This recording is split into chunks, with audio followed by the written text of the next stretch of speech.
अखंड ज्योति दिसंबर 2021। मानवता के अग्रदूत स्वामी विवेकानंद। तर्क और बौद्धिक कसौटी पर जीवन की सारी क्रियाशीलता को तोलने वाले स्वामी विवेकानंद मानवता के अग्रदूत थे। गीता से उन्होंने अपने जीवन हेतु शिक्षा ग्रहण की। छोटी छोटी बातों को बड़ी मानते हुए उनकी उन्होंने व्याख्या की और जीवन की सफलता के मंत्र दिए। भारत त्रिगुण संस्कृति का देश है, यह संयोग ही है। ज्ञान, कर्म व साहित्य की त्रिगुणात्मिका शक्ति से संपन्न स्वामी विवेकानंद का जन्म ऐसे समय में हुआ जब प्राचीन कट्टरपंथी सनातनी, संरक्षणशील विचारधारा तथा नवीन पाश्चात्य भावापन्न भौतिकवादी विचारधारा में टकराव हो रहा था। तब कोई दृढ़ संकल्पवान व्यक्तित्व ही भारतीय समाज के मानस को पहचानकर विखंडित समाज की नौका को डूबने से बचा सकता था। उनमें पूर्व और पश्चिमी विचारधाराओं के संगम से नवजागरण के पथ पर भारत को अग्रसर कर सकना था और यह दुस्साध्य कार्य और दुर्धर्ष पुरुषार्थ कर दिखाया स्वामी विवेकानंद ने। स्वामी जी का समूचा व्यक्तित्व भारतीयता के ताने बाने से बुना था, पर इसका तात्पर्य यह नहीं कि वे सीमित थे या उनकी भावनाएं सीमित थी। इसके विपरीत उनका हृदय समूची मानवता के लिए स्पंदित होता था। वे अपनी मातृभूमि की दुरावस्था के प्रति विशेष सजग थे। देश में राष्ट्रीय चेतना का अभाव देखकर वे बड़े दुखी होते थे। इसलिए भारतवासियों के हृदय में अपनी मातृभूमि और अपने देशवासियों के प्रति प्रेम का बीज बोने के लिए उन्होंने भारतीयों को संबोधित कर कहा था, मत भूलो कि अज्ञानी, दरिद्र और दलित तुम्हारे रक्त और तुम्हारे भाई हैं। ऐ वीर, साहस का आश्रय लो। गर्व से बोलो कि मैं भारतवासी हूं और प्रत्येक भारतवासी मेरा भाई है। तुम भी केवल कमर में कपड़ा लपेट गर्व से पुकार कर कहो कि भारतवासी मेरे प्राणी है। भारत का समाज मेरे बचपन का झूला, जवानी की फुलवारी और बुढ़ापे की काशी है। भाई, बोलो कि भारत की मिट्टी मेरा स्वर्ग है। भारत के कल्याण में मेरा कल्याण है। और रात दिन कहते रहो, हे ईश्वर, मनुष्यत्व दो। मां, मुझे मनुष्य बना दो। स्वामी जी ने भारतवासियों की सुप्त राष्ट्रीय चेतना में जागरण के बीज बो दिए।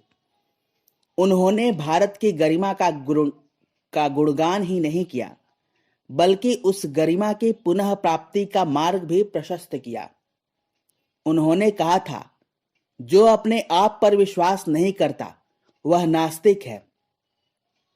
प्राचीन धर्मों ने कहा है, वह नास्तिक है जो ईश्वर में विश्वास नहीं करता। नया धर्म कहता है, वह नास्तिक है जो स्वयं पर विश्वास नहीं करता। स्वामी जी ने संपूर्ण देश का भ्रमण कर यहाँ की आत्मा को पहचाना था। भारतीय जनता की नब्ज पर उनका हाथ था। इस देश की समस्याओं को उन्होंने उनकी तह तक जाकर देखने का प्रयास किया था और इसके बाद उन्होंने धर्म का उपदेश दिया था। इसी कारण उनका धर्म केवल कर्मकांड नहीं, कर्मयोग का सूत्र था। इस देश की करोड़ों जनता के दुख दर्द को दूर करने का व्रत था। गरीबों के रहनुमा के रूप में स्वामी विवेकानंद ने स्पष्ट रूप से कहा था, मैं ईश्वर की उस उपासना में विश्वास नहीं करता जो किसी विधवा के आंसू न पोंछ सके या किसी भूखे के मुंह में रोटी का टुकड़ा न डाल सके। उन्होंने यह भी कहा था, भगवान पोथी पुराणों में नहीं, धार्मिक पुस्तकों में नहीं, गरीबों में है। क्या सभी कमजोर, सभी पीड़ित भगवान नहीं? गरीबों के सखा, मानवता के उपासक इस संत की वाणी को यदि देश ने ध्यान से सुना होता तो आज हमें पतन के वर्तमान दिन नहीं देखने पड़ते। स्वामी जी के ये शब्द आज भी हमारे हृदय को स्पंदित करते हैं। उन्होंने कहा था, खड़े हो जाओ, सुदृढ़ बनो, शक्तिवान बनो, संपूर्ण उत्तरदायित्व अपने कंधों पर उठाओ और समझ लो कि अपने भविष्य के निर्माता स्वयं हो। अपने ओठों को बंद रखकर अंतःकरण को खुला रखते हुए भारत के पुनरुत्थान के कार्य में पूरे परिश्रम से जुट जाओ। तुम्हारे कंधों पर ही भारत और इसका भविष्य निर्भर है। स्वामी विवेकानंद भारत मां की कोख से जन्म लेने वाली ऐसी विभूति थे जिनके अंतःकरण से यह देश कभी भी ओझल नहीं हुआ। इस देश के निवासियों की दशा के बारे में उनके हृदय में सदैव बेचैनी बनी रही। उनकी दुर्दशा को समाप्त करने की दिशा में वे निरंतर विचार करते रहे। जब वे इस देश में रहे तो उन्होंने देश के लिए काम किया। जब वे इस देश से बाहर गए तो भी देशवासियों के बारे में सोचा। उन्हें यह देश, इसकी मिट्टी, इसका दर्शन, इसकी संस्कृति और इसकी निवासी इतने प्यारे थे कि उन्होंने अपने चिंतन का आधार इन्हीं को बनाया। इसमें संदेह नहीं कि स्वामी जी एक बहुत बड़े देशभक्त और समाज सुधारक थे। उन्होंने इस देश के निवासियों को जागृत करने का सदा प्रयास किया। स्वामी जी ने कहा था, यदि तुम इस देश का कल्याण करना चाहते हो तो तुम सबको गोविंद सिंह बनना होगा। भले ही कोई तुम्हें गाली दे, पर तुम्हें स्नेह की भाषा बोलनी होगी।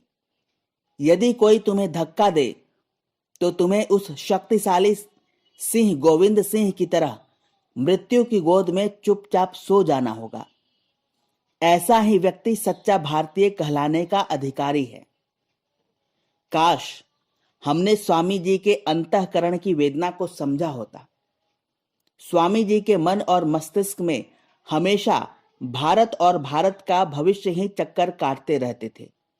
वे जानते थे कि यह काम 2 दिन का नहीं, मार्ग भी सुगम नहीं, कांटों से भरा पथ है, विपत्तियां हैं, विरोध हैं। स्वामी जी ने देश की शिक्षा प्रणाली पर भी अपना अभिमत व्यक्त किया था। उनके शिक्षा विषयक विचार जितने स्पष्ट हैं उतने उपयोगी भी। स्वामी जी का कहना था, मस्तिष्क में अनेक प्रकार की अव्यवस्थित जानकारियां भरी रहें तो वे जीवन भर कष्ट देती रहेंगी।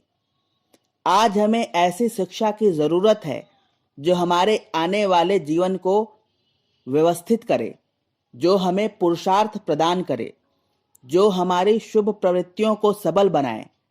इसलिए जो तत्व हमें सिखाए जाते हैं उन्हें पूरी तरह से आत्मसात कर लें। उन्होंने आगे कहा, शिक्षा के द्वारा राष्ट्र मन का गठन होता है, राष्ट्र के मेरुदंड का निर्माण होता है। शिक्षा पर आगामी पीढ़ी का भविष्य निर्भर रहता है। जिस देश में शिक्षा की उपेक्षा होती है उसके भविष्य को अंधकारमय ही कहा जा सकता है। उन्होंने देश के युवकों को ज्ञान के साथ शारीरिक बल अर्जित करने के लिए प्रेरित किया। इसी उद्देश्य से उन्होंने रामकृष्ण मिशन की स्थापना की, जिससे ज्ञान के प्रचार के साथ साथ समाज सुधार तथा समाज को स्वस्थ और बलवान बनाने का कार्य भी चल सके। इसी दृष्टि से योग्य मार्गदर्शन करने वाली ज्ञानी, देशभक्त, धार्मिक एवं समाज सुधारक निष्ठावान सन्यासियों की उन्होंने परंपरा स्थापित की। नव भारत के निर्माण के लिए स्वामी जी ने चरित्रवान युवकों का आह्वान किया। उनका विचार था, भारत को कम से कम अपने सहस्त्र मनुष्यों की बलि की आवश्यकता है, पर ध्यान दो, मनुष्यों की, पशुओं की नहीं। भारत तभी जागेगा जब इसके विशाल हृदय वाले सैकड़ों नर नारी भोग विलास और सुख की सभी इच्छाओं को विसर्जित कर उन भारतीयों के कल्याण के लिए सचेष्ट होंगे जो निरंतर दरिद्रता तथा अज्ञान के सागर में डूबते जा रहे हैं। भारत के नवनिर्माण के लिए स्वामी जी के इस अग्नि अभिषेक मंत्र को हम सदैव याद रखेंगे। उठो, जागो और लक्ष्य प्राप्ति किए बिना विश्राम मत लो। वे ऐसे संबुद्ध थे जो यह जानते थे कि सभी धर्मों का सत्य क्या है, या सभी लोग किस सत्य की खोज को परमात्मा की खोज के रूप में अनुभव करते आए हैं। वे केवल अपनी परिधि में सीमित नहीं रहे थे। वे यह जानते थे कि सर्वदेव नमस्कार केशवम प्रति गच्छति का अर्थ क्या है। यह बात उन्होंने उस धर्म सभा में तथा बाद में अमेरिका के अन्य शहरों में दिए व्याख्यानों में स्पष्ट भी की। आज के इस संदर्भ में विवेकानंद किसी भी अन्य रहस्यदर्शी की तुलना में अधिक प्रासंगिक लगते हैं। संभवतः वह अकेले ही ऐसे रहस्यदर्शी हैं जो अपने विचारों से हमें आश्वस्त करते हैं कि जगत का मूल एक ही है और उस एक को जान लेने से सब कुछ जाना जा सकता है। वे कहते रहे हैं कि हम वही हैं या वही होते हैं जो हमें हमारी सोच बनाती है। उन्होंने यह भी कहा था, यह विचार ही है जो बहुत दूर तक यात्रा करते हैं और हमारा निर्माण करते हैं। शब्द तो बहुत गौण है और इस माने में भाषा भी विचारों की ही सारथी है, शब्दों की नहीं। उन विचारों का मूल वह रहस्य दर्शन है जो संवेद को अनुभव कर पाता है। उनके आज भी प्रासंगिक होने का एक कारण यह भी है कि उन्होंने धर्म या अध्यात्म को कर्मकांड का पर्याय कभी नहीं माना। उन्होंने मानव सेवा को, गरीब और पीड़ितों की सेवा को पूजा और ध्यान का स्थानापन्न माना। उनसे कई सन्यासी पूछते भी थे, ऐसी सेवा कितनी व्यवहारिक है? इसके उत्तर में उन्होंने जो कहा था वह कह पाना अपनी सीमाओं में बंधे व्यक्ति द्वारा कदापि संभव नहीं है। उन्होंने कहा था, अपनी भक्ति और मुक्ति की कौन परवाह करता है? धार्मिक ग्रंथों में लिखे कि किसे चिंता है? अगर मैं अपने देशवासियों को उनके पैरों पर खड़ा कर सका और उन्हें कर्मयोग के प्रति प्रेरित कर सका तो मैं 1000 नरक भोगने के लिए तैयार हूं। मैं उनका अनुयायी हूं जो भक्ति या मुक्ति की परवाह किए बिना अनवरत दूसरों की सेवा और सहायता में जुटे रहते हैं। ऐसे मानवता के अग्रदूत स्वामी विवेकानंद सदा पूजनीय हैं। समाप्त।